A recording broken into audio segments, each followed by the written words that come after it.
we got to talk about the top 10 teams in the country as we see it. The Nothing But Ball poll after week 4, rounding into shape. And if you follow me on Instagram and on Twitter, you've already seen my top 10 rankings as it pertains to this week. But even so, I want to make sure we kind of set the table because I understand a lot of y'all just found this show for college football season. So welcome. It's ball and only ball. And that's how we rank these top 10 teams. So you're going to hear a lot of people talk about resumes and different statistics that are baked into why they think these teams are top 10 in the country. And I'm not saying we don't factor that in. We absolutely do.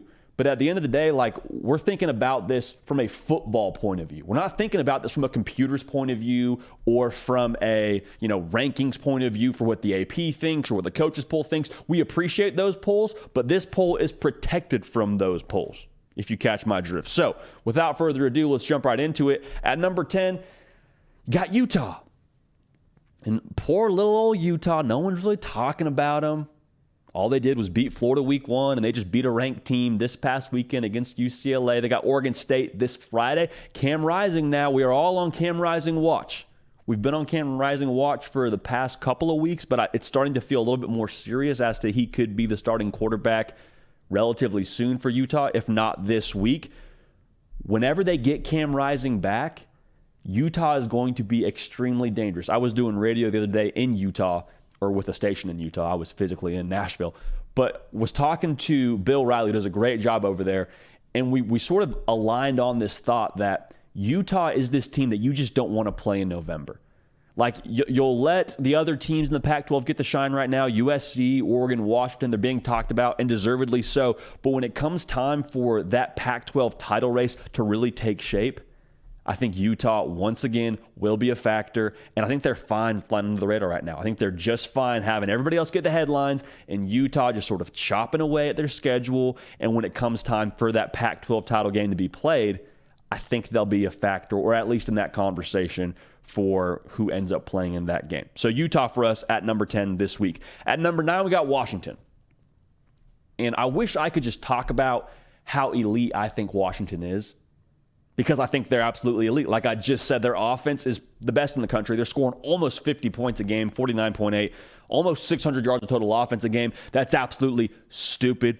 Michael Penix Jr., if they gave out the Heisman tomorrow, he would probably be at least in New York City, if not winning the thing. The receiving corps has more weapons than the military.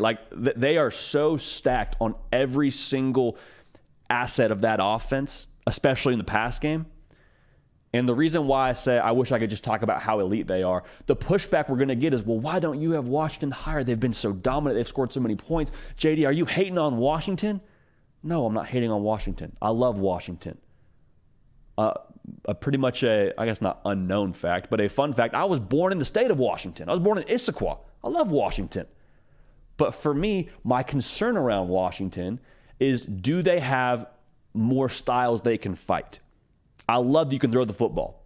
I love that you can score so many points a game. But what happens when you play a team that puts a lid on that pass game and forces you to play ugly? Can you win ugly?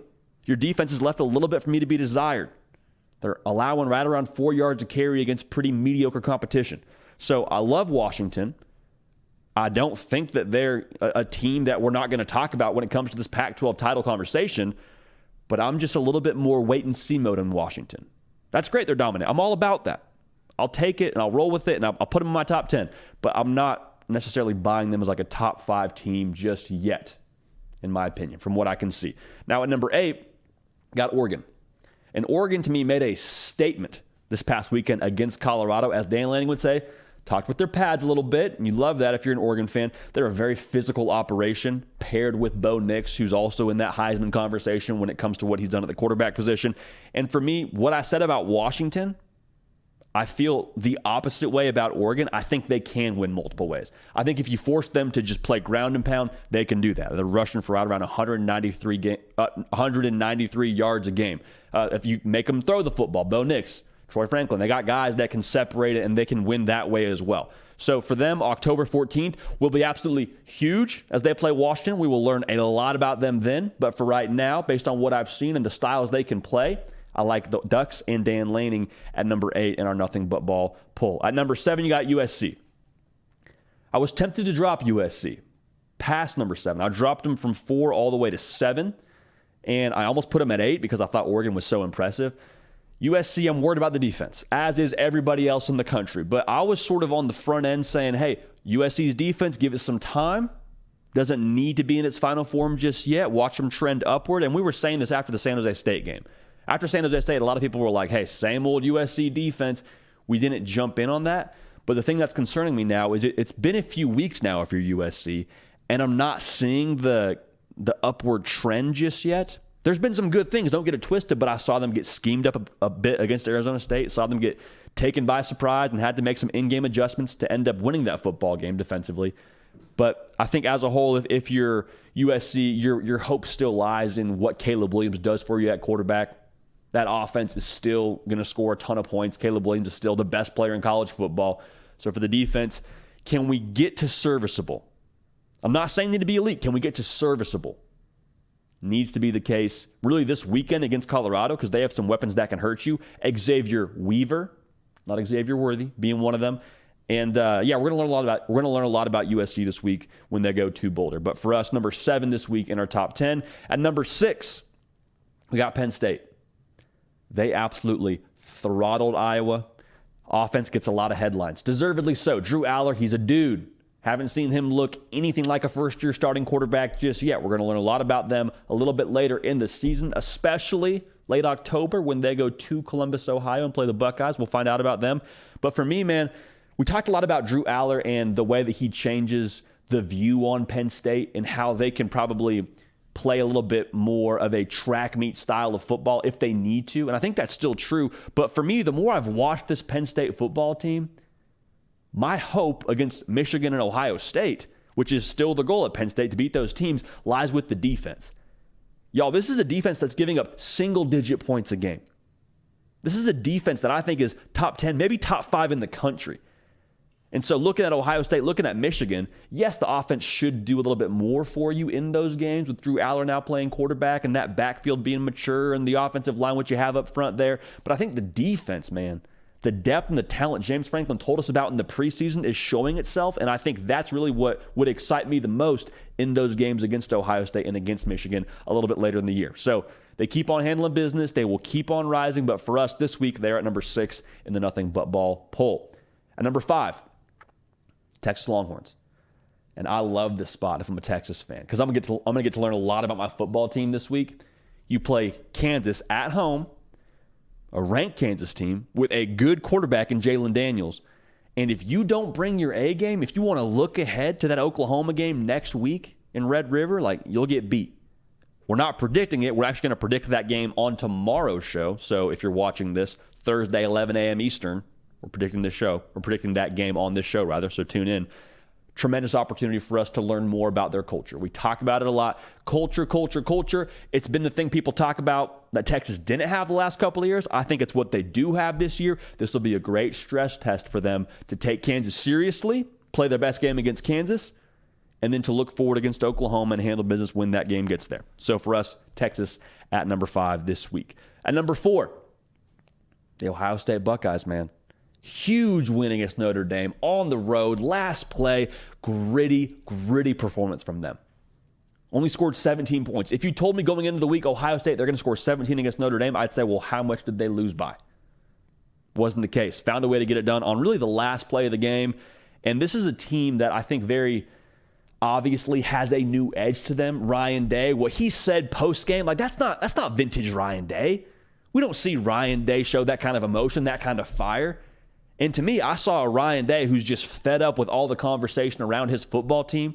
I think what Lou Holtz said was just the straw that broke the camel's back because that had been bubbling up for a while, I would have to imagine, internally at Ohio State. Made a statement, beat a really good physical football team against Notre Dame. And Kyle McCord, the last drive by him, you would have to imagine is just going to propel his confidence. And I'm curious to see if we don't see a different Kyle McCord now going down the stretch here for Ohio State. Because it's one thing to do it in practice. It's one thing to do it against Indiana. But to do it when the chips are stacked, 2-minute drill to win the game on the road. Really good football team against Notre Dame. That was, I think, the moment for Kyle McCord where you can look in the mirror and say, okay, everything I thought about myself, everything positive that I assumed I could do, I proved it. Not just to everyone else, but to myself and to my teammates. So for Kyle McCord, I think the best football for him is ahead of him. And I think we look back at that game against Notre Dame and that drive against Notre Dame and say that was the turning point for number 6. That was the moment where he arrived and where this Ohio State offense kind of took off. So Ohio State at number 4 for us this week. At number 3, you got Michigan. Michigan is down a spot. Do not panic if you're a Michigan fan, because the reality is for all these teams, if you keep winning football games, you're going to be right in the mix when it's time for the college football playoff. We know Michigan's season comes down to the game against Ohio State, the game against Penn State. Like that's a known thing. Michigan's curious to me in this spot because I think they're the team that we know both the most about and the least about. I say we know the most about them because we know this roster. Top 5 returning production. We say it pretty much every week because it's really the only thing we can point to that we know about Michigan. J.J. McCarthy, we know if he gets cooking, this offense is going to have a ton of options for him to throw the football to with Colston Loveland, Roman Wilson. He's been playing great, and the backfield is a known commodity. So if they're able to be multiple offensively, they're going to be really, really good. Again, that's all in theory. On paper, that's what we know. What we don't know is what we don't know because of what we've seen from them against pretty subpar competition. Like they've looked how they've pretty much been supposed to look with the exception of a couple of J.J. McCarthy interceptions. But like, you tell me what we're supposed to take away from this. ECU, UNLV, Bowling Green, Rutgers. They're 4-0. They should be 4-0. They got Jim Harbaugh back now. I think that provides an edge for them and provides a little bit extra us against the world kind of feel for them. But we still just don't know a ton about them in practice. Now, I don't have any concerns about them. They're still a top 4 team for me, a top 3 team for me, but I'm excited to watch what they do in the back half of the schedule against more formidable competition, especially in the Big Ten. Now, at number 2, meteoric riser for us, Florida State. And we got to see Florida State in person in Death Valley, and I didn't really get to talk to y'all a ton about this because we just got right into predictions, but our experience in Death Valley was unreal. I can say with confidence that was as loud a sporting environment I've ever been in. Like the student section at Clemson was 1,000,000% engaged, and they had a lot of reason to be engaged by the way that Clemson played in that football game. But we're talking about Florida State, and Florida State did not play their best football game that day and still found a way to win, still found a way to snatch the crown from the ACC champs. I think Jordan Travis is one of the best quarterbacks in America that probably still doesn't get talked about enough. I think Keon Coleman is the best wide receiver in the country, not named Marvin Harrison Jr. And I think what Mike Norvell has done there to this point deserves all the praise and all the credit in the world. The resume, again, this is not a resume rankings, but when you look at the resume for Florida State, just in a vacuum of this season, I think it's hard to put them anywhere outside the top 3 in my mind. And I have them at 2 with wins against LSU convincingly and against Clemson on not their best day, on the road, noon kick. Quarterback's dinged up, found a way to get it done. So Florida State for us is number 2 in the Nothing But Ball poll this week. And number 1, no surprise here, Dog's still on top, man. We're going to learn a lot this week against Auburn. We talked about what it means for Hugh Freeze and the spot for him with this being a massive game for them at home. But for Georgia now, Carson Beck's first real road test. What do we learn about him? How does he handle that spot? Because the knock on the Georgia offense, if you have one to this point, is, well, hey, Carson Beck's got to cut it loose a little more. They got to push the ball downfield a little more. And I think that's fair, but it's one thing to say that against South Carolina at home. That's not a knock on South Carolina. We saw they have their own issues in the back end from that Mississippi State game. But to do it on the road in a raucous environment, I promise you, Jordan Hare will be going crazy. How does he look? How does he handle that? That should tell us a lot about not this team as a whole. We're not going to find them from the Auburn game, but I think we do learn a lot about them and the direction and the progress of this Georgia team so far. But again, there's no reason for me to knock them down from what we've seen so far this year. And I couldn't in good conscience move Georgia down from number 1. So Georgia's still number 1. So to recap it for you, in our Nothing But Ball poll, heading into week 5 of the college football season, we have Utah at 10, Washington at 9, Oregon at 8, USC at 7. So a loaded. You got 4 teams from the Pac-12 in our top 10. You got Penn State at 6, Texas at 5, Ohio State moving up to 4 after a big road win against Notre Dame. Michigan at 3, Florida State at 2, and the Dogs still at number 1 in the Nothing But Ball poll.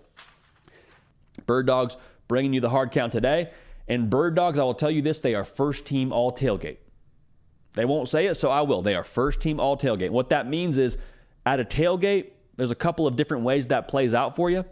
Usually you start somewhere in the morning, maybe you break out the grill, maybe you got some beverages, maybe you stayed in an RV the night before at the tailgate. Like, I don't know how hardcore you want to be, but at the end of the day now, you are staying in the same pair of clothes, same pair of shorts, same polo, whatever it is, the entirety of the day. So you can't be out there looking like a schmuck, right? You got to look good is the first thing, because it's a tailgate, for goodness sakes. You got to bring your best, look good, feel good, play good, root good, kind of the way this thing goes. But you also got to be comfortable, because you're tailgating probably for, I would imagine, if you're serious, upwards of 6 hours. If you're a real life tailgater, you're probably going for a while there. You got to make sure that you're comfortable. You can't wear this non-stretchy fabric. You can't wear something that's going to be too hot in, not breathable, like Bird Dogs. Whether it's shorts you want to wear, and if it's still shorts weather where you are, we salute y'all. And if you want to wear something with pants like most of us, and you want to wear something that's going to keep you a little bit more comfortable and insulated, got some great options for you in the pants department as well. So redeem code JD at checkout at birddogs.com. Get you something else for your tailgate, a little hydro flask style water bottle. All right, so you can put whatever you want in there, keep your beverages cold all game day, and you just redeem code JD at checkout with your khakis or your shorts, whatever you get. They'll take care of you with that hydro flask style of water bottle. So we appreciate Bird Dogs bringing y'all the hard count again. First team all tailgate. You will not want to take your Bird Dogs off. Promise. Hey y'all, thanks so much for watching. Subscribe to the channel here to make sure you don't miss an episode of the Hard Count. Also be sure to check out other videos on the On3 YouTube channel.